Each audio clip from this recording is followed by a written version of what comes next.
Hola, padre. Hola, hija. ¿Ha venido a confesarse? Negativo. He venido hasta aquí porque me han dicho que usted es un exorcista. Hace mucho que dejé ese vicio, pero cuénteme, me van los cotilleos. Pues a mi amigo Navi le ha poseído el espíritu de un adorable gatito.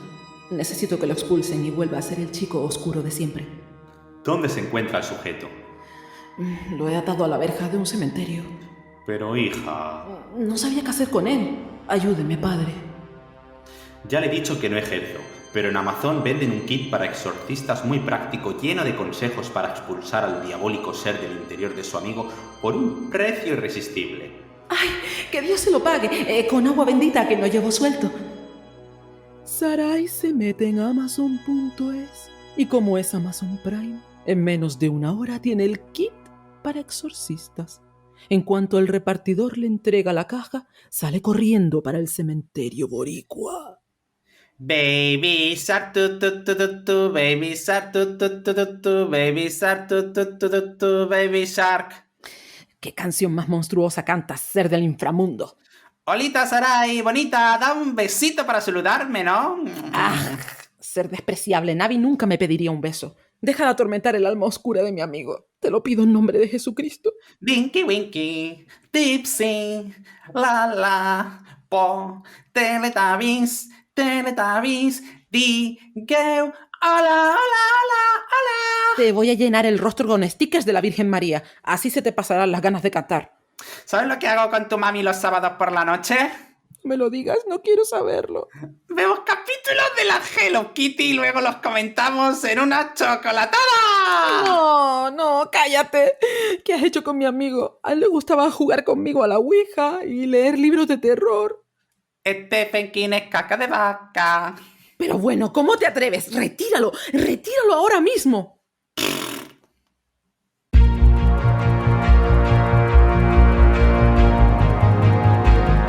Nigromantes Literarios, un programa dedicado al apasionante mundo de los libros y mucho más, con Sarai Ramírez y Naviru Shorno.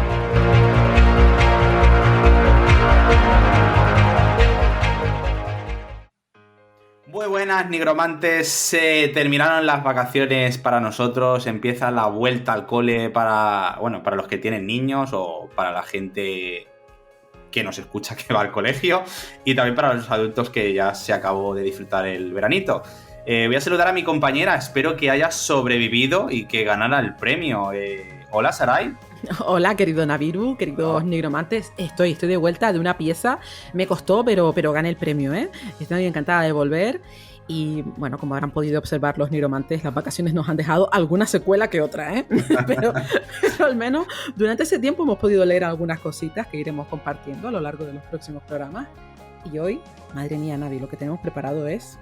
Hoy tenemos un programón. Vamos a hacer un análisis del libro de El Exorcista.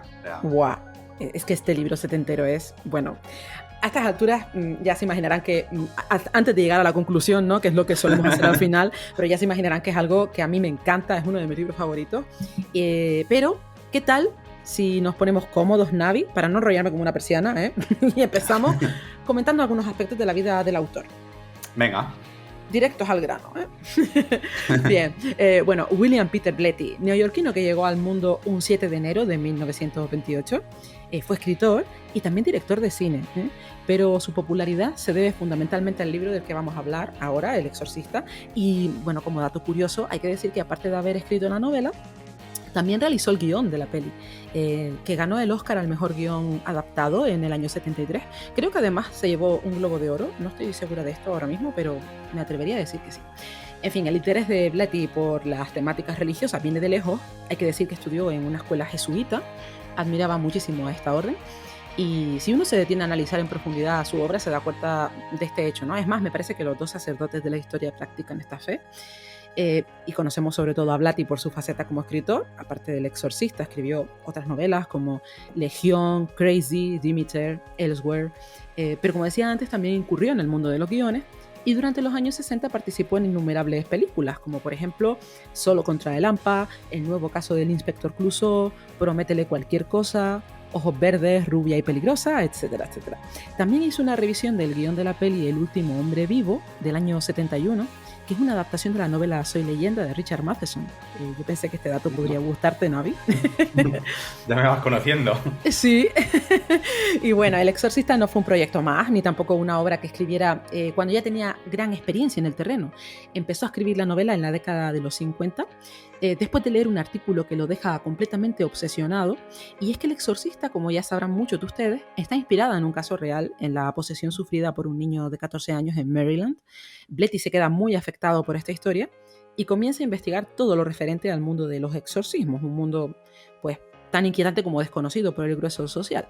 Quizás fuese el secreto de su éxito, porque tocó un tema tabú para los creyentes y trasladó el horror a cualquier persona, incluso a los escépticos, ¿no? Seas religioso o no, el exorcista no te deja indiferente. Y el tema de la documentación es una realidad constatable, porque cuando ahondas en el libro sientes que estás entrando en una biblioteca oscura consultando cosas tan perturbadoras como interesantes. En fin, que Blatty se tomó su tiempo para estudiar y elaborar su mejor obra. No fue hasta el año 72 en que se publica este libro, así que podemos hacernos una idea de cuánto esfuerzo y dedicación invirtió el autor durante estas 2 décadas. Por contar algún detalle más de la vida de Blatty, estuvo casado 4 veces y tuvo 7 hijos, ahí es nada. Y el último dato que quería compartir con los nigromantes es que mucho antes de crearse una imagen de escritor popular, por el éxito del exorcista, Blatty participó en un programa de televisión, en un concurso de preguntas que presentaba Groucho Marx, y en él Blatty fingió ser un jeque árabe. El motivo no me lo pregunten. Quizás sea por su dedicación a la comedia. Es más, El exorcista fue el primer libro de otro registro que se atrevió a escribir, y miren lo bien que le salió, ¿no? Ganó el concurso, ¿vale? Y cuando Groucho le preguntó qué haría con los $10,000 de premio, dijo que terminaría su novela, que era, como no, El exorcista. 23 años más tarde, Groucho y Blatty bromearon sobre la posibilidad de hacer una parodia de la historia del exorcista, con Groucho interpretando al padre Merrin. O sea, imagínense esto. Pero bueno, luego hablaremos de la película, que me voy por las ramas. Ya para finalizar con los datos del autor, decir que falleció en 2017 a la edad de 89 años, aquejado de un cáncer, me parece que de un mieloma. Y William Friedkin, el director de la película del exorcista, le dedicó unas palabras muy emotivas a través de sus redes sociales. Luego contaremos algunas cosas de estos 2 personajes, porque de verdad no tienen desperdicio. Pero ahora vayamos a lo que nos ocupa, Navi, que es el libro. Sí, pues yo voy a hablar un poquito de la ficha técnica. Decirte que me ha parecido todo muy curioso lo que has traído. Y bueno, pues del libro, bueno, el nombre ya lo sabemos, William Peter Blatty. El libro que yo me he leído, la versión tiene 376 páginas. El libro fue publicado a principios de los 70 y el género pues viene a ser terror o un thriller sobrenatural, podría decirse. Y bueno, pues te voy a leer la sinopsis y luego ya entramos en materia, si quieres, para las pocas personas que no conozcan El exorcista. Bueno, esto es lo que dice la sinopsis. Si la medicina y la psiquiatría no ayudan, ¿puede el exorcismo ser la respuesta? Ha llegado el momento para el implacable rito que enfrenta el exorcista y demonio en duelo mortal. El exorcista es una de las obras de ficción más sobrecogedoras y terroríficas jamás escritas. Basada en un hecho real ocurrido en la década de los 40 del siglo pasado, la protagonista es una niña de apenas 11 años que sufre terribles transformaciones, sobre todo en su comportamiento. Ni médicos, ni científicos, ni psicólogos son capaces de hallar la causa de tal estado, y paulatinamente todo se va decantando hacia la hipótesis de que la niña está poseída por el demonio. Y aquí tenemos el exorcista. Que, por cierto, en esta sinopsis dice que la niña tiene 11 años. Me parece que la película tiene 13, ¿puede ser? No, está 12, creo. Está más o menos en la misma... Vale, es que... Porque he buscado un poco para cerciorarme de la edad que tiene y he encontrado 11, 12 y 13, ¿no? En la película creo que ella hay un momento en que dice... Cuando le hacen la hipnosis, ella dice que tiene 12. Le preguntan, Rican, ¿cuántos años tienes? Y dice 12. O sea, imagínate si soy friki. Vale, perfecto. Bueno, pues tenemos que decir aquí, vamos a poner la alarma. A partir de este momento ya van a haber spoilers, así que si no has leído el libro del exorcista, pues te invitamos a que te detengas, que leas el libro, porque de verdad merece la pena ser leído el libro. Muchísimo. Y luego vuelvas aquí y ya nos escuches nuestras opiniones y nos des la tuya si quieres en comentarios, ya sea en YouTube, en iVoox o incluso en nuestro Instagram, Nigromantes Literarios, o nos puedes también mandar un mail si quieres, nigromantesliterarios@gmail.com. Pues si quieres, Sarai, vamos a empezar a hablar de los personajes. Venga, si quieres, comenzamos con Chris MacNeil, que, bueno, ciertamente es el reflejo del amor más perfecto, el que siente por su hija Regan. Y bueno, pienso que Blatty fue muy acertado al darle un aire independiente, ¿no? Recordemos que él empezó a escribir la novela en la década de los 50 y por entonces la realidad social de las mujeres era pues ser esposas y madres, y él tenía muy claro que no quería a una mujer al uso, ¿no? Sino que tuviera éxito profesional, miras más allá de la vida doméstica, y esto se cumple tanto en la novela como en la peli. Bueno, siento que en la película se enfatiza incluso el mal humor de esta mujer, que claro, es totalmente comprensible teniendo en cuenta sus circunstancias, ¿no? Pero en la novela uno ve que Chris MacNeil es una mujer sofisticada, de gran carisma, anfitriona buenísima, no teme preguntar lo que no sabe, que es algo que de algún modo sirve al lector para comprender ciertos conceptos dentro de la temática que aborda el libro. Y como curiosidad, Blatty se inspiró en su amiga Shirley MacLaine, actriz conocidísima, ¿no?, para desarrollar este personaje, ¿no? y también el de su hija para el de Regan. Se les ofreció a ambas los respectivos papeles en la peli, pero Shirley no quiso, encontraba un poco fuerte la historia para que su hija participara, o sea, le dio yuyu, ¿no? Y en fin, volviendo a Chris MacNeil, sí, hombre, imagínate, ¿no? Volviendo a Chris MacNeil, decía yo antes que es el reflejo del amor más profundo porque hay un momento de la historia en que ella antepone la salud de su hija a las oportunidades laborales, ¿no? Tiene la posibilidad de dirigir una película y lo abandona todo por Regan, ¿no? Como es lógico. También es cierto que cuenta con la ayuda de los empleados domésticos, que eso sí me parecen personas excepcionales, porque lo normal habría sido salir pitando al ver a esa criatura. Pero bueno, aún así la entrega de Chris MacNeil hacia su hija es enorme, ¿no? Y como personaje, pese a que no tiene una evolución muy destacada, la encuentro necesaria, ¿no?, en la trama. A mí me gustó mucho el personaje y sí que es verdad que me chocó un poquito de que fuera una mujer tan independiente y con éxito, más que nada por la fecha en la que fue el libro publicado, ¿no? Pero bueno, ahora escuchándote decir que el autor fue intencionado, pues entonces ahora lo entiendo mucho más. Pues si te parece bien, yo voy a hablar de el padre Damián Carras. Oh, por favor, sí. Que bueno, tengo un montón de notas para decir de él. Es un sacerdote jesuita que nació en el año 1928 según el libro, y aquí sí que me he documentado, y en la película sí creo que nace en el año 1935, porque he mirado en varias páginas y o sea que la fecha cambia en el libro como en la película.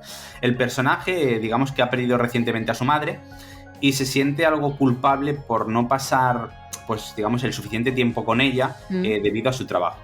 El personaje de Carras pues nació en Nueva York, pero en la actualidad vive en Washington DC, pues puedo hacer el chiste, Washington después de Cristo. Y su canción favorita cuando era niño es Red River Valley, que por cierto me la puse para escucharla y me recordó un poco estas canciones del oeste, de películas antiguas.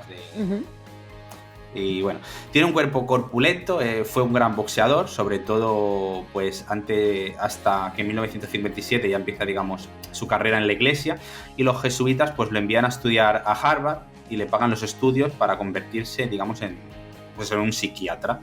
La primera vez que se encuentra con el personaje de Chris, pues esta le pide que le haga un exorcismo a su hija, así, tal cual, pero él se niega, aunque acepta pues ver a su hija, ¿no? Siente, digamos, pues curiosidad. Algo que me llama mucho la atención es que el padre Carras, él no cree en ningún momento, digamos, pues que el demonio la haya poseído, porque a pesar de ser jesuita, él no cree en la figura del diablo. Y esto es algo que a mí me impactó bastante. O sea, ¿cómo puedes, sabes, crees en Dios, pero no crees en el contrario, ¿no? Esto me chocó un poco. Y bueno, como he dicho antes, pues el padre Carras pues bueno, se interesa mucho por el caso, empieza a investigar para esclarecer pues qué sucede con la niña, ¿no? Al ser psiquiatra, pues él cree que puede tener éxito donde todos los demás han fracasado, ¿no? Podría decirse también que a lo largo del libro pues tiene un problema de fe este personaje, ¿no? Lo que sigue tomándose su trabajo pues con mucha profesionalidad, de forma escrupulosa, podría decirse, ¿no?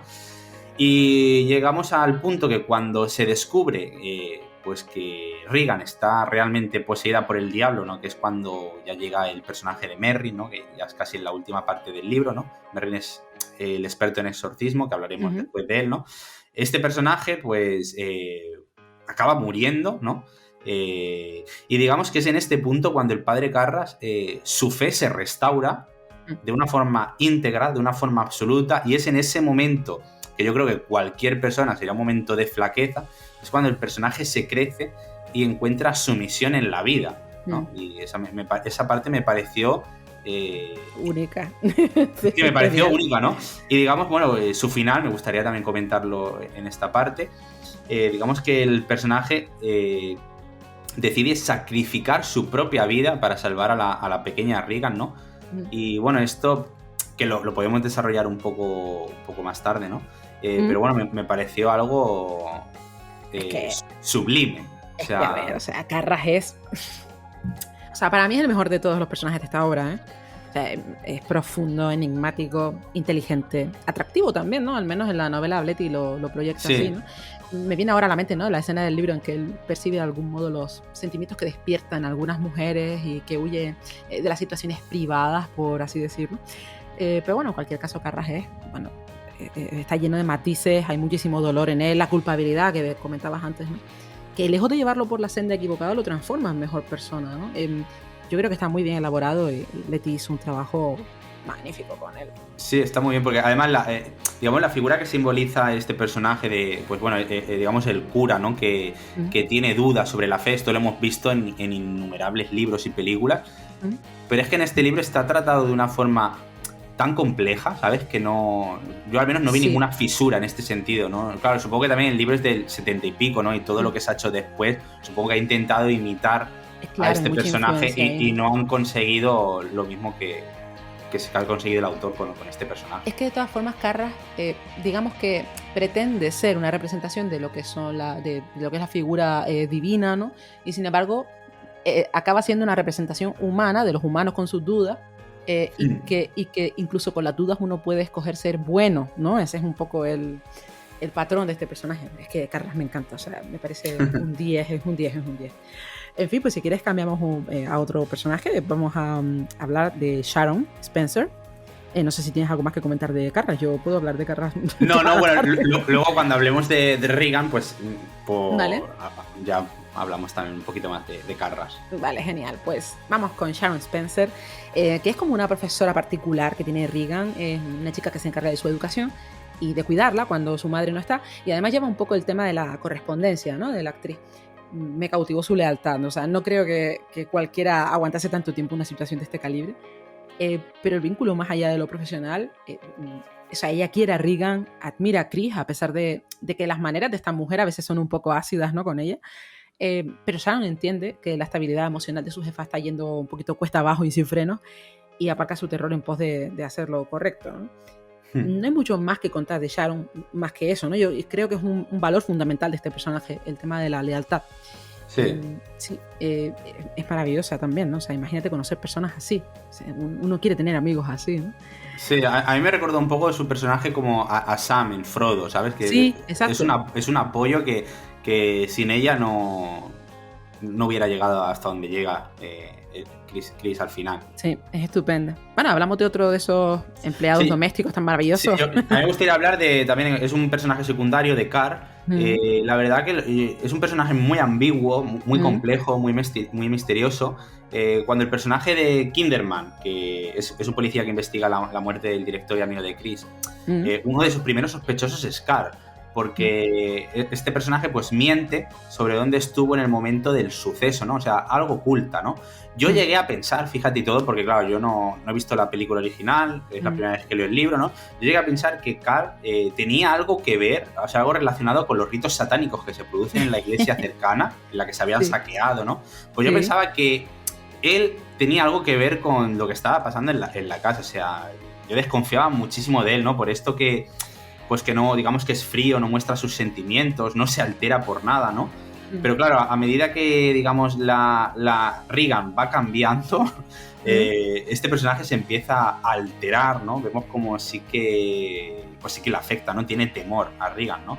Y bueno, luego al final se descubre que, bueno, él había mentido a Kinderman porque su hija está viva, se lo oculta a su esposa, ¿no? Y que cree que está muerta y le ayuda, ¿no? Y de aquí venía, ¿no? Esa pequeña mentira que le había dicho al investigador. Entonces, claro, yo pasé de no gustarme a decir, wow, es que este personaje... A sentir empatía por él, ¿no? Sí, Tiene sí. un peso ahí sobre los hombros, pobre persona, ¿no? En la película se omite parte de la profundidad de este personaje, ese padre sufrido, ¿no? Que tiene que lidiar con la tragedia que supone tener una hija adicta, ¿no? Y como perfil está mejor trabajado en el libro, todo se ha dicho. En la peli pasa un poquillo inadvertido, ¿no? El personaje. Hablamos de otro... Bueno, realmente el exorcista per se es Lancaster Merrin, ¿no? Porque, bueno, sin duda una de las presencias más destacables de este trabajo. Merrin es la representación de lo que ocurre cuando dejas a medias una lucha contra el maligno, ¿vale? O sea, la historia comienza con una excavación en Irak. Allí está Merrin, ese sacerdote anciano con algún problema de salud, ¿no? Que de pronto se encuentra a un viejo amigo, el demonio Pazuzu, con quien tuvo enfrentamientos en el pasado, ¿no? El momento en que Merrin llega a la casa de Regan me parece lo mejor del libro. O sea, hay que decir que, bueno, hay que comentar, ¿no? Para el que no...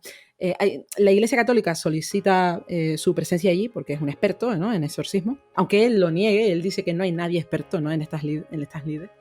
Y la fuerza de esa escena lo dice todo, ¿no? O sea, el horror de los seres queridos de Regan que están allí aguantando estoicamente, que reciben al padre Merrin como su única salida, y al mismo tiempo la fragilidad de este hombre, ¿no? Debido a su precario estado de salud, que aún así acude al lugar a enfrentarse a la muerte. Él lo sabe, ¿no? Sabe que no está en condiciones, pero decide igualmente hacer lo correcto y se convierte, como tú decías antes, sin proponérselo, en un ejemplo para Karras, ¿no? O sea, yo como lectora tengo que decir que la presencia de Merrin supone un paso más, ¿no? Es decir, hasta este momento todo está sumido en una especie de realidad, como una nebulosa terrorífica, pero cuando aparece Merrin, uno piensa, se viene lo bueno, o sea, esto es lo serio del asunto.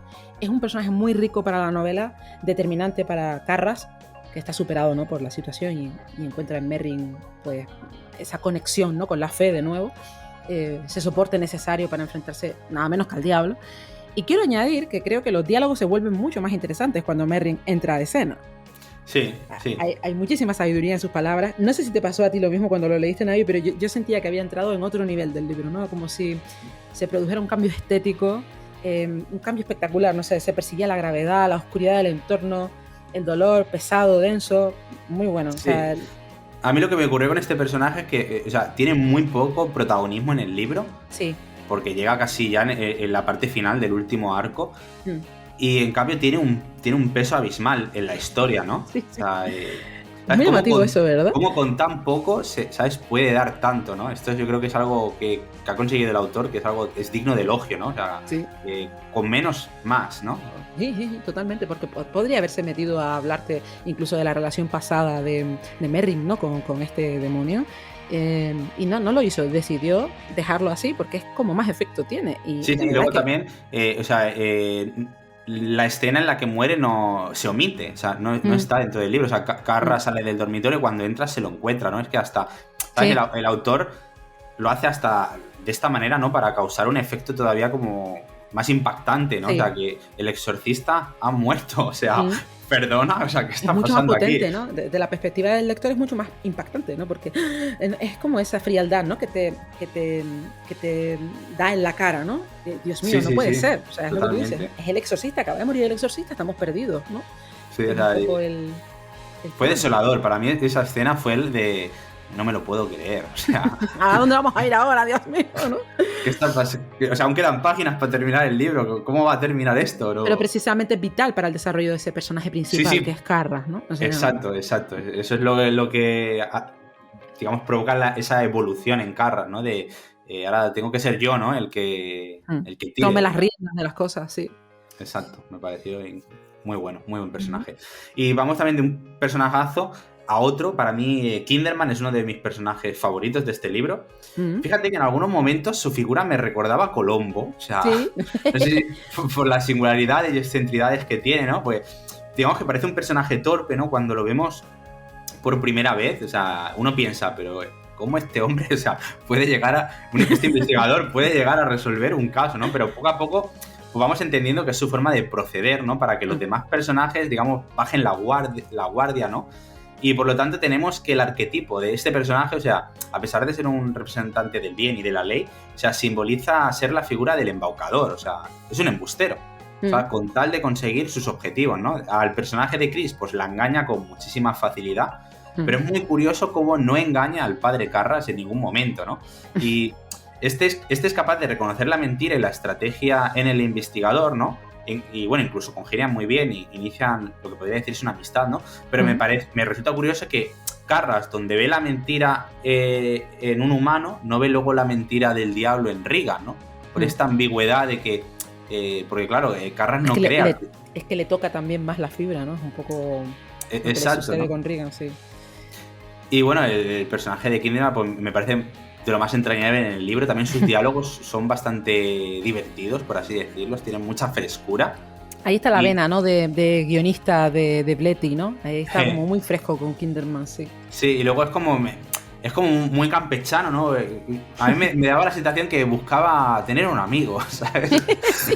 Al principio lo intenta con el padre de Carra, le sale mal, ¿no? Pues luego comentaremos por qué sale mal, ¿no? Pero le dice, bueno, pues ¿por qué no con Carl? Y Carl quiere... Incluso hace, creo que un guiño a la película de Casablanca, puede ser, ¿verdad? Con el final de... Muchísimo. Bueno, de hecho, en la propia película del Exorcista, Kinderman es muy asiduo al cine. Y está todo el rato invitando a la gente a ir al cine con él, ¿no? Es un poco este perfil. Y bueno, pues ha llegado el momento de hablar del último personaje o de los dos últimos personajes. Sí, claro. Empieza tú, Sarai. Pues bueno, Regan Teresa, ¿no? O sea, la víctima directa de esta historia, esa niña inocente que sirve de conducto para el mal. Podríamos decir que es una niña que nada en la abundancia, ¿no? Tengamos en cuenta que su madre es una actriz de éxito que le procura una vida desahogada. Y evidentemente cuando pensamos en ella la vemos transformada en esa bestia nauseabunda, ¿no? Que hace y dice cosas del todo indecentes.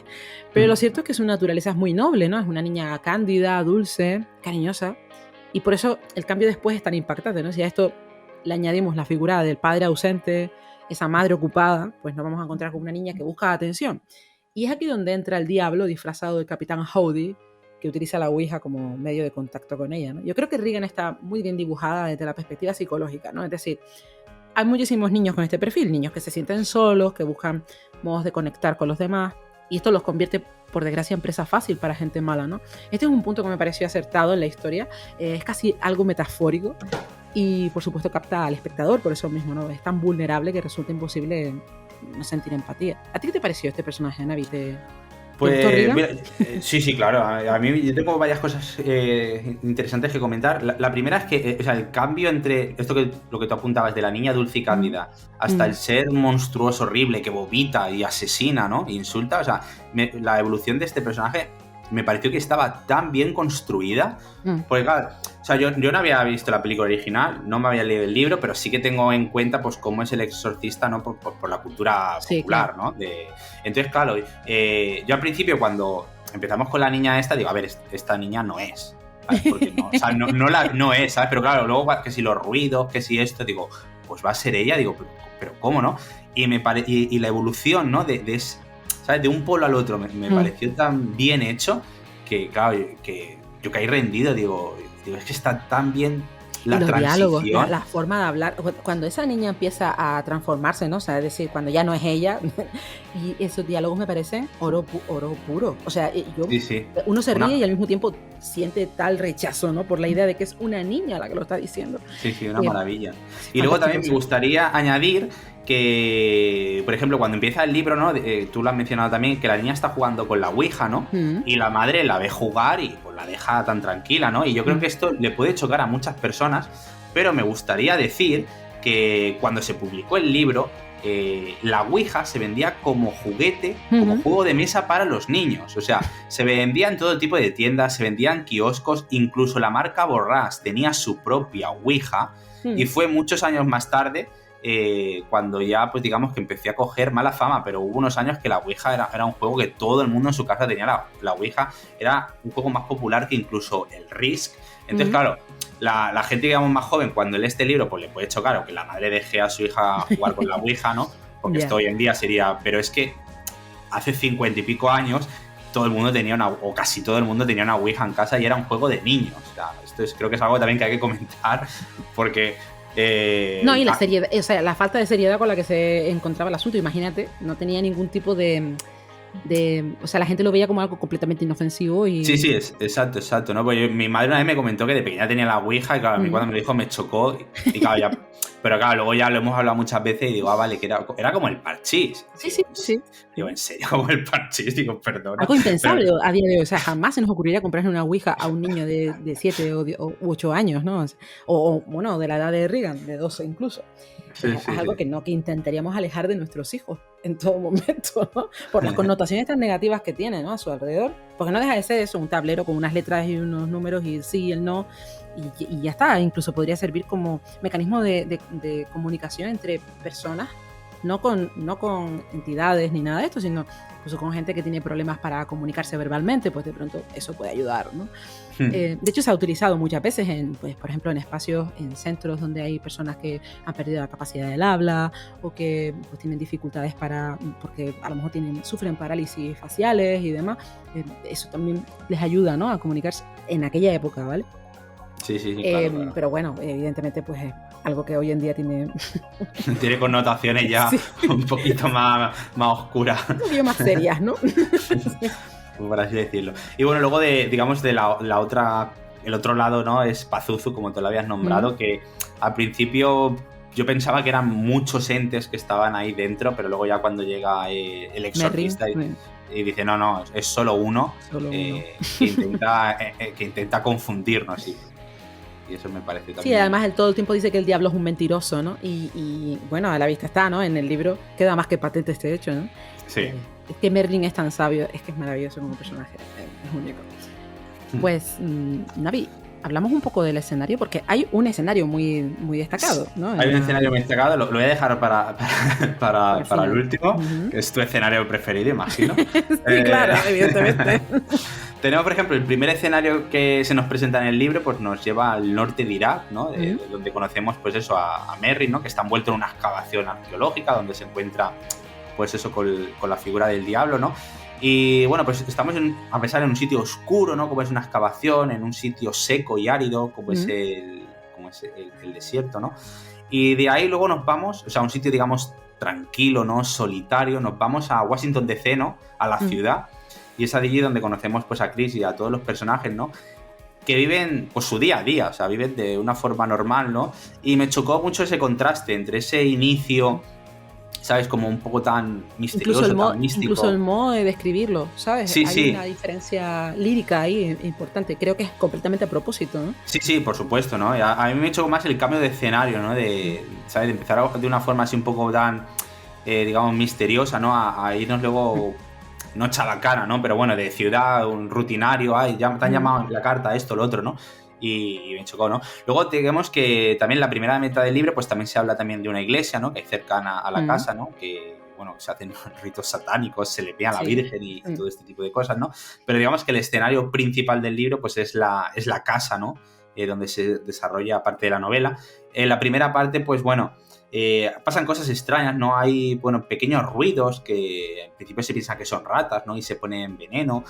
Hay mobiliarios que se mueven de sitio, que se piensa que irrigan. También hay cambios de temperatura, se pierden objetos, ¿no? Que yo creo que todo esto son indicadores de que algo está pasando, Chris, ¿sabes? Pero bueno, ya no... Y bueno, y ya sí que... Ella está tan metida en sus proyectos, en sus cosas profesionales, que prefiere, hay una parte de su cerebro que prefiere ver que todo lo que está sucediendo es porque su hija requiere atención. Sí, claro, bueno, es lo normal también, ¿no? Es muy normal, sí. Pensarlo, ¿no? Y luego también es muy curioso que a medida que la historia avanza, el escenario que cada vez coge mayor protagonismo, ¿no? Es la habitación de Reagan, ¿no? O sea, la atmósfera que se crea alrededor de esta habitación, o sea, se vuelve asfixiante, ¿no? O sea, es un lugar oscuro, es un lugar en el que se producen cambios de temperatura, olores nauseabundos, cajones que se abren, el cuerpo que levita. Es una puerta al infierno, básicamente, ¿no? Sí, una puerta al infierno, una boca del infierno llena de dientes. O sea, sí, es magistral. Sin lugar a dudas, el escenario sí. está tan bien construido y tampoco es que haya mucha descripción, ¿sabes? De cómo es la habitación, es más como una descripción psicológica, ¿no? Absolutamente.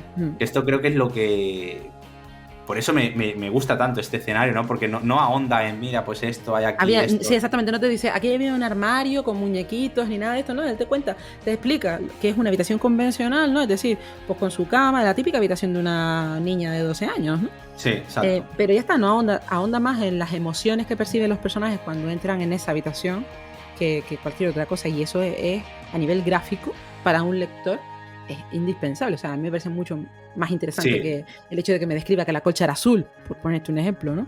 Sí, porque es lo que te transporta del todo. ¿Sabes? A los sentimientos, a las emociones cuando lo está leyendo, porque claro, cada uno se imagina la habitación pues como quiera, como se la imagine. No hace falta tampoco entrar mucho en detalles, pero sí con lo que sienten los personajes, con ese miedo, ¿no? Visceral que... O sea, es que ya... Subir las escaleras ya empieza a dar un poco de yuyu, ¿sabes? Sí, cuando están abajo en la cocina y escuchan los gritos y miran en esa dirección es como... ¡Wow! ¿Sabes? O sea, sí. Es una imagen muy poderosa a nivel psicológico. Y bueno, es mi escenario favorito, pero para el libro. O sea, yo jamás entraría en ese pasillito que hay antes de llegar a la habitación. Ya te lo digo. Yo no, ¿vale? Soy muy miedosa para esas cosas y al mismo tiempo me causan como un morbo un poco enfermizo. Es una cosa muy rara, ¿vale? En fin. Escenarios muy acertados, ¿no? Entonces, en términos generales, en esta novela. Sí. Bueno, pues vamos entonces a hablar un poco del tema de la obra, si te parece bien, Navi. Venga. Bueno, hay varios temas, ¿vale? O sea, como era de esperar, ¿no? En una novela así, pues evidentemente no se van a centrar solo en una cosa, ¿no? Quizá el tema más evidente es la fragilidad de la fe, ¿no? Y la vulnerabilidad de los humanos ante la duda de si existe no solo Dios, sino la otra cara de la moneda. Es decir, si aceptamos la existencia de un ser superior, lleno de misericordia y grandeza y demás, pues tendríamos que aceptar también la posibilidad de que haya una entidad tan maligna como la que es descrita en esta historia, ¿no? Y Bletty lo hace tan bien. O sea, es que no hay una proyección fanática ni de un lado ni de otro. Hay mucha ciencia en este trabajo. Y teniendo en cuenta lo religioso que era él, pues es de agradecer que hiciera el esfuerzo de plantearlo desde una perspectiva tan abierta, ¿no? Aparte de la fe, yo creo que otro tema que se trata en esta novela es la muerte. La muerte, bueno, y el profundo pesar que nos atormenta, ¿no? Cuando nos planteamos qué hay tras ese proceso natural de la vida, ¿no? Si nuestra espiritualidad persiste o si desaparece en el momento en que morimos. Es un libro que habla de muchas cosas, más allá de la posesión demoníaca. Aquí hay superstición, conceptos como la lealtad, los lazos entre madres e hijos, o entre amigos también, los límites de la ciencia humana, el temor a lo desconocido. Pero sobre todo creo que Bletty quería reclamar respeto por las creencias, porque es evidente que, bueno, más allá del Dios al que reza una persona, esta tiene su propio mundo, su familia, su trabajo, sus problemas. Es una reflexión sobre la identidad humana y su capacidad de decisión, al margen de si acude a la iglesia o si simplemente intenta ser un miembro activo en su comunidad, como era el padre Carras. O sea, a pesar de la crisis de fe de Carras, era un buen hombre que intentaba dar paz a la gente que acudía a él, daba consuelo, apoyo, y al final se trata de eso, de ser mejores personas y de que la elección de tomar un camino u otro es lo que marca la diferencia entre ser buenos o malos. Esa es la idea principal, creo yo, ¿no? del libro. Sí. Yo coincido contigo también que para mí uno de los puntos fuertes del libro es, como has dicho tú, ¿no? Esa fusión, ¿no? que se hace entre, digamos, las explicaciones científicas, las psicológicas, las teológicas, las religiosas, ¿no? Me parece que hay una armonía, ¿sabes?, entre ellas, y me parece que es digno de elogio, ya sabiendo que el autor era, digamos, jesuita. O sea, hombre, todos nos damos cuenta un poco de que la balanza se inclina levemente, ¿no? a hablar bien de la iglesia, ¿no? Bueno, es lógico, teniendo en cuenta. Discrepa un poco por... Hay momentos en los que hace una crítica, digamos, una crítica que él considera correcta, ¿no? Pero lo hace con el propósito de que el bien gane al mal. Y eso implica su relación con la religión, evidentemente, ¿no? O sea, ¿ves? Pero aquí yo discrepo, pero yo, si quieres, lo hablamos en las conclusiones, porque es una de mis conclusiones finales del libro. Vale. Y vale. te lo comento luego, si quieres, ¿vale? Vale, si quieres, perfecto. hablamos un poquito de la película. Vale, muy bien. Ya te he dicho, yo la película original no la he visto. Pensaba que la había visto, pero luego hablando fuera de micrófonos, pues no yo no he visto la película original. Así Pues que no. yo pues me pongo cómodo, Sarai, y pongo las palomitas por aquí, y pongo el mute y te escucho encantado. Antes de nada te diré que es una película que debes ver. O sea, es el clásico de clásicos dentro del terror, ¿no? Y bueno, si comparamos la película con el libro, vamos a apreciar alguna diferencia, ¿no? Más que diferencias, han omitido ciertos detalles, ¿no? Y se han centrado sobre todo en Regan. A ver, la novela también ella es el foco de atención, pero yo siento que se le dio más importancia a Carras. Y aparte hay un segmento muy interesante a nivel de documentación, como decíamos antes, ¿no? Que se excluyó un poquillo de la cinta. Y tiene toda la lógica del mundo porque lo que pretendía Friedkin era precisamente centrarse en el misterio y crear esa tensión en el espectador, ¿no? En ese aspecto la película tiene un plus, ¿no? La novela siento que fue más allá, pero aún así es una adaptación muy muy buena. Consigue el grafismo descrito por Bletty. A ver, hay escenas algo suavizadas, ¿vale? Como es el caso de la masturbación de Regan, que en el libro pues se antoja más extensa, blasfema, ¿no? Si tú ves que me extiendo mucho, córtame, porque ya sabes cómo me lío cuando se trata de hablar de películas que me gustan, y sabiendo que esta es mi peli de terror favorita, inspirada además en mi novela de terror favorita, pues te puedes hacer una idea de friquismo que me embarga, ¿vale? O sea... Vale. Tú me frenas, ¿vale? Vale, de momento continúa. Vale. Bueno, El Exorcista, una película con muchísimos datos curiosos a su alrededor. El primero, que el estreno fue súper impactante. O sea, de hecho, los productores ejecutivos llegaron a plantearse cancelar el proyecto cuando vieron el metraje final, porque pensaban que aquello era demasiado fuerte para el público de la época. Hay una anécdota del estreno en Roma, ¿vale? Que es cuando menos llamativa, ¿eh? Resulta que el cine estaba cerca de unas iglesias muy antiguas del siglo XV. Tenían pues, unas cruces muy grandes en la fachada y se produce una tormenta brutal. O sea, era como si desde las alturas estuviesen quejándose por la película, ¿no? Pero bueno, imagínate la cara que se le quedó a la gente de entonces, después de haber visto un exorcismo en la gran pantalla, cuando al salir se encuentran con que una de las cruces de la iglesia había sido arrancada por el temporal. O sea, el nivel de terror aumentó drásticamente, ¿no? Pero lo bueno es que se habilitaron puestos médicos a la salida de los cines para tratar a cualquiera que pudiese haber tenido, pues, no sé, algún ataque de ansiedad o cosas parecidas, ¿no? Viendo la peli. Me parece que murió una persona debido a un paro cardíaco. ¿De verdad? Sí. Pero bueno, por desgracia esto no fue lo único trágico alrededor de la cinta. O sea, cuenta con una lista enorme de eventos sobrenaturales que cualquier amante del terror no puede perderse. Vamos a empezar con que la cosa se puso bastante tensa, ¿eh? El director encontró necesario que el sacerdote asesor de la película hiciera un exorcismo en el set. O sea, este sacerdote fue un poco más cabal, ¿no? Y dijo, mira, con bendecir el sitio y dar unas palabras de ánimo va a ser suficiente, ¿no? Y que puede ser tan grave como para que Friedkin quisiera un exorcismo real. Pues te voy a comentar la lista, que no es pequeña precisamente, ¿no? Mira, aparte de ruidos extraños y cosas que cambiaban de sitio sin una explicación razonable, se produjo un incendio de la nada. O sea, hay una teoría que implica que un pájaro chocó contra unas cajas de circuitos, ¿no? Y que ahí se produjo el fuego. Pero el caso es que todos los decorados de la casa se quemaron, excepto el dormitorio de Regan, que quedó inmaculado. ¿Vale? Pero esto no es todo, ¿eh? Durante el rodaje y después del estreno fallecieron 9 personas. Entre ellas 2 actores de la cinta, la actriz Vasiliki Maliaros, que es la que interpreta a la madre de Carras, y el actor Jack McGowran, que hacía de Dennings. Los demás formaban parte del equipo, ¿no? Un celador, por ejemplo, murió en un tiroteo. Y justo el día que comenzaron a grabar, falleció el abuelo de Linda Blair, la actriz que hace de Regan, y el hermano de Max von Sydow, que interpreta a Merrin. Luego el hijo de Jason Miller, el padre Carras, casi muere por un accidente de moto. Y la actriz Mercedes McCambridge, que doblaba la voz del demonio en la película, tuvo que vivir un drama increíble. O sea, su hijo mató a su esposa y a sus hijos y luego se suicidó. En fin, muy fuerte todo. No sé si te voy a preguntar si es verídico o es una estrategia de marketing, pero... No.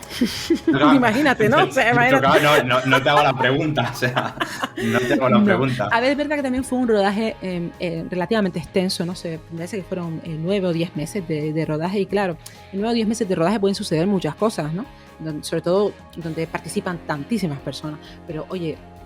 Sí, bueno, pero tenemos el ejemplo de películas que se han hecho trilogías que han durado años. Y no ha muerto nadie, o ha habido algún accidentillo y tal, sí. Pero esto la verdad que da que pensar, ¿eh? Pero aún así, eso no fue lo único increíble que pasó. O sea, cuando estaban grabando en Irak, el calor se volvió insoportable y tuvieron que dar de baja, ¿no? a Max von Sydow durante semanas hasta que se recuperara.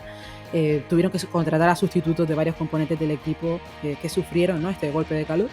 Y no fue este actor el único en necesitar la baja. La actriz Ellen Burstyn también la necesitó. Ella es la que hace de Chris McNeil después de sufrir un golpe que además está grabado y se utilizó en la película. Es justo el momento en que Regan la golpea y después la empuja contra una pared. al parecer seleccionó el coxis aquí, ¿no? Así que el dolor que vemos en la escena es real. Es real. Sí. Y Linda Blair lo mismo, o sea, también se hizo daño permanente en la espalda, justo en la parte en que su cuerpo empieza a dar como sacudidas en la cama. O sea, se supone que llevaba una especie de mecanismo, ¿no? Que la levantaba y la bajaba. Y pues al parecer en plena escena el mecanismo falló y la niña se hizo un daño tremendo. Todo esto ya sería suficiente tragedia, ¿verdad? Pues hay más. O sea, El Exorcista tuvo una versión teatral, se estrenó en el 75 y la actriz Mary Ure, que interpretaba a Regan en la obra, apareció muerta en la bañera de su casa al día siguiente del estreno. Es que es flipante, ¿vale? Ya lo que me pareció el colmo de colmo es que en la película, en la parte en que realizan las pruebas médicas a Regan, aparece un técnico de rayos X que años más tarde fue condenado por asesinato. Más concretamente por el asesinato del crítico de cine Addison Verrill. Bueno, la cosa no se queda ahí porque se convirtió en el sospechoso principal de unos crímenes que se cometieron a finales de los 70. Se los llamó los asesinatos de la bolsa. Y el porqué de ese nombre es que aparecieron unas bolsas de plástico en el río Hudson llenas con los restos de 6 hombres, ¿no? El tema está en que a Friedkin se ve que le impresionó mucho este hecho. O sea, él dijo, jolín, he rodado una película con un asesino en serie en ella, ¿no? Así que hizo una peli que se llamaba A la casa, que tiene a Pacino como protagonista, donde cuenta la historia de este hombre, ¿no? Bueno, por cierto, Pacino fue una de las propuestas para el papel de Carras, ¿no? La verdad es que se pensó en muchos actores de la época para interpretar a este personaje, a Paul Newman, Jack Nicholson, Gene Hackman, James Caan, y al final se quedaron con Jason Miller, que era un actor de Broadway, jamás había hecho cine, y en mi opinión no pudieron escoger mejor. Es cierto que no es el Carras que tú te imaginas cuando estás leyendo, pero da muy bien el perfil, ¿eh? Bueno, un poco morboso este director con el tema de lo de rodar la película de la historia de este hombre, ¿no? Del asesino en serie. Pero bueno, lo del morbo es lo de menos en este director, porque los métodos de Friedkin siempre se han puesto en entredicho, ¿no? Era muy asiduo a utilizar técnicas un tanto extremas con sus actores. Le daba por disparar en el plató para conseguir reacciones reales de pánico. Disparos de un arma de fuego, de verdad. Sí. O sea, con Jason Miller hubo una bronca tremenda porque... Bueno, en Estados Unidos es legal tener armas. O sea, sí, pero no me fastidies utilizarlas con esos fines, no bueno, sé. Eso es otra cosa, pero me refiero... Yo la vez que estuve en Nueva York, pues fui al cine y estaba el simbolito, ¿sabes? El de prohibido entrar con perro y prohibido entrar con armas de fuego. Y dije, ¿esto es verdad? O sea, y acabé pensando que fuera de aquí la gente puede tener un arma de fuego, ¿sabes? No, claro, esto para la gente que vive en España, pues... Claro, es chocante, ¿no? Porque muchísimo, o sea, las armas las tienen contadas personas, ¿no? Y generalmente, pues, de autoridad. En Estados Unidos hasta directores un poco excéntricos.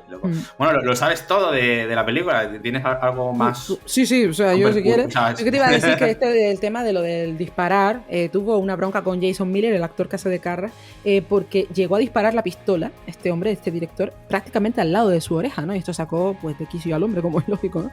También le gustaba lo de dar bofetadas, si la situación lo requería. Al pobre sacerdote que interpreta el papel del amigo de Carras, William O'Malley, que por cierto es sacerdote en la vida real, no actor, pues se ve que Friedkin no estaba muy contento con cómo estaba quedando la toma de la escena en que el padre Dyer da la extrema unción a Carras, ¿no? Le habían repetido 70.000 veces, lo llevó aparte, le dijo, oye, ¿tú confías en mí? El cura dijo que sí, le arreó un guantazo que lo dejó temblando, ¿no? Es que justo lo que quería el director y que se puede comprobar viendo la película, o sea, los temblores de O'Malley son de verdad. En fin, podríamos estar así un buen rato comentando curiosidades y datos increíbles del rodaje de esta película. Me sé como 300 más, pero creo que he contado lo más reseñable, así que creo que deberíamos hacer una conclusión, Navi. Sí, vamos a es que si no empiezo a la conclusión del libro. Bueno, yo decirte eso, que o sea, yo no había leído el libro, ¿no? La película, pues la original no la he visto, pero pues sí que tengo la imagen, ¿no? De la niña endemoniada esta, pues como te he dicho antes, ¿no? Ligada a la cultura popular, ¿no? Y esto ha hecho que cuando yo empecé a leer el libro y me di cuenta de que Regan pues, era la elegida, ¿no? por el diablo, pues sí que hizo pues como que perdiera un poco de, ¿sabes? Como... No sé cómo explicarlo, porque claro, no es sorpresa ya, pero claro, que esta niña dulce y cándida va a terminar insultando, vomitando y siendo un monstruo, ¿no? Pero sí que me gustó mucho es la dualidad esa con la que juega el autor, ¿no? Que lo mismo pasó con el libro de La semilla del diablo o con otros libros como Los renglones torcidos de Dios, en el que no sabemos si es verdad o no, porque tenemos por un lado que el padre, bueno, todo todos están buscando una explicación científica, ¿no? O psicológica a lo que le está pasando a la niña. Incluso tenemos al padre Carras, que él no cree en la figura del diablo, o sea, él piensa, bueno, puede ser esto, no, pues lo otro, ¿no? Entonces, claro, no sabemos, ¿no? Que si es verdad o no. Claro, como he dicho antes, esta sorpresa, pues viene un poco chafada porque yo ya conocía, ¿no? Digamos, el final, ¿no? Pero digamos que en el momento en el que se descubre, pues, que Regan realmente está poseída por el diablo, ¿no? Que es cuando, digamos, Merrin entra a la habitación, ¿no? Y ella le saluda, ¿no? Y, o sea, para mí este momento del libro, yo creo que fue el mejor, ¿no? Cuando Brillante. se descubre que Merrin ya venció a esta entidad en el pasado. O sea, yo creo que este es un momento devastador para el lector, ¿no? Porque, o sea, aquí nos encontramos que aunque Merrin realice el exorcismo otra vez y él salga victorioso y él expulse al diablo de la niña, el diablo no va a morir. O sea, el diablo no puede morir. No, O sea, encontrar otro conducto, ¿no? Es un poco... o sea, claro, exacto. O sea, es desolador. O sea, sabemos que el bien no puede vencer al mal. O sea, no puede ganar la batalla. O sea, puede ganar esta batalla, pero no la guerra. Por eso te he dicho antes que cuando has dicho pues, que el libro, esto del bien y del mal, y yo te he dicho que discrepo un poco. O sea, yo si lo miro desde este prisma, el bien no puede vencer al mal. O sea, sí que puede expulsar al demonio del cuerpo, pero el demonio va a volver, ¿no? Entonces, por lo tanto, yo creo que la conclusión a la que yo llego en este sentido es que no se puede vencer al mal. O sea, tú puedes ganar una pequeña batalla, pero nunca vas a ganar la guerra al diablo, ¿no? Y yo creo que esto es algo tan trágico, algo tan crudo, algo tan devastador, ¿no? Que esta es la sensación final con la que yo he terminado el libro. O sea, porque Merrin muere, ¿vale? Entonces es el padre Carras el que se hace eco de la situación, ¿no? Se produce además una doble tragedia, ¿no? En este caso, porque pues fallecen esos dos, los dos que están metidos en el exorcismo, ¿no? Para poder salvar a una niña, ¿no? Ese es la elección que hacen, ¿no? También. No, y luego Carras decide sacrificarse, ¿no? Para salvar a la niña, ¿no? Porque tiene un final agridulce, ¿no? Porque por fin, digamos que completa, digamos, su fe, ¿no? Además muere con una sonrisa, como diciendo, lo he conseguido, ¿no? Y esto es algo bonito en el personaje, pero a mí yo pensé, pero es que va a volver. O sea, igual no va a volver en esta niña, pero Pazuzu va a volver, se va a meter en el cuerpo de otra víctima, ¿no? Y por esto te he dicho que no estaba de acuerdo contigo, porque yo creo que... Sí, pero Bletty lo traslada desde la perspectiva de que el bien al menos siempre va a ser la mejor herramienta contra el mal. Sí, eso sí, tiene como una cierta superioridad dentro de lo que cabe, ¿no? Eso por supuesto, pero no... Claro, pero yo ya pienso, claro, es que como... a ver, tenemos mentalidad de terror, ¿sabes? O sea, sí, entonces, claro, o sea, para nosotros, el hecho de que no exista esperanza es lo que nos atrae, ¿no? Del libro. Pero yo creo y pienso que Bletty quería trasladarlo desde la perspectiva de que ser bueno es lo que, o sea, es lo que nos salva de algún modo. Con independencia de que él pueda entrar en cualquier momento, ¿no? De nuevo a escena. El hecho de que seamos buenos o tomemos el mejor camino es lo que nos va a ayudar a vencerlo, aunque muramos. Porque él cree en la vida después de la muerte de algún modo, ¿no? Él cree que hay, pues esto, un cielo y un infierno. Ese es el planteamiento de Bletty, ¿no? O al menos yo creo que una persona religiosa lo vería así, ¿no? No, sí, y bueno, que, o sea, queda, digamos que se ve, ¿no? Porque el personaje de Carras no es un personaje que sonría, pero muere sonriendo. Claro. Es que es como esperanzador es como diciendo, bueno, después de la muerte hay algo más, ¿sabes? Yo me voy con una sonrisa de este mundo, o sea... Sobre todo por haber recuperado un poco su fe, porque al final él se sentía también vacío y se sentía mal por el hecho de estar... De hecho, él lo decía, y siento que estoy mintiendo. Cuando me vienen los otros sacerdotes que venían a consultarle cada vez que tenían alguna crisis de fe, él les mentía, ¿no? Porque él no sentía lo que les estaba diciendo. No es que es una novela maravillosa. O sea, yo creo que he dejado muy claro lo que opino. A día de hoy es mi libro de terror favorito. Pienso que trabaja conceptos pues, muy profundos, como todos los que hemos estado comentando, ¿no? Y que además cuenta con una narrativa excepcional, ¿no? O sea, el desarrollo de los personajes es impresionante. El tratamiento de la historia logra perfectamente su cometido. Creo que ya conté en el programa que esta ha sido la única novela que me ha causado terror de verdad. Y créanme, esto no es nada fácil para alguien acostumbrado a leer cosas del género, ¿no? Pero el modo en que Bletty nos sumerge en la oscuridad es tan efectivo que cuando acabas de leer el libro sientes que has sacado la cabeza a la superficie y que ya puedes respirar, ¿no? Que es justo lo que uno espera de una novela de terror. O sea, sí, exacto. Para mí es una obra de indiscutible valor, ha envejecido maravillosamente. Es como si el miedo que tiene, o sea, el miedo que guarda las páginas no tuviera fecha de caducidad. Es un miedo que se puede aplicar a día de hoy incluso, ¿no? O sea, esos miedos a lo desconocido, a las entidades malignas, a saber que, a sentir que no estás protegido debidamente, ¿no? Todos esos miedos son cosas que nos acompañan desde tiempos remotos, ¿no? Y que seguimos sintiendo a pesar de la evolución humana, ¿no? Maravilloso. O sea, creo que es un libro que debe leer incluso cualquiera que no lea terror habitualmente. No, pues no. No es un libro, o sea, es gráfico en algunas cosas, no vamos a mentir tampoco, ¿no? Sobre todo, a ver, yo voy a decirlo, hay momentos del diálogo que me partía la caja de risa. O sea, porque me parecía genial. Hay un momento en que Regan dice, ahí va, cuando el otro viene con el agua bendita, y él dice, ahí va la orina sagrada o algo así. O sea, claro, y te ríes porque yo creo que hay como una sensación de nerviosismo, que utilizas la risa como mecanismo para defenderte de lo que estás leyendo, ¿no? De algún modo. Puede ser. Es fascinante. En los momentos en los que están los tres personajes principales, ¿no? En la escena, el diálogo es fabuloso. Las traducciones, todas las frases en latín, todas las intenciones del demonio, ¿no? Cómo las ves, cómo intenta herir los sentimientos de Carras, cómo utiliza toda su psicología, su posición de ventaja, ¿no? En ese momento. Cómo juega con ellos. Sí. Y estamos hablando de que el autor era un autor de comedia fundamentalmente. Sí, al final entre la comedia y el terror tampoco hay tanta diferencia. O sea, sí, es como son situaciones surrealistas, ¿no? Que no sí, es la misma moneda vista por todo. O sea, wow, pero tú imagínate que tú eres un escritor de comedias y que el primer libro que escribes de terror te salga así de bien. Te salga así. O sea, que yo no, es verdad, te digo que no. Yo no me he leído todavía un libro.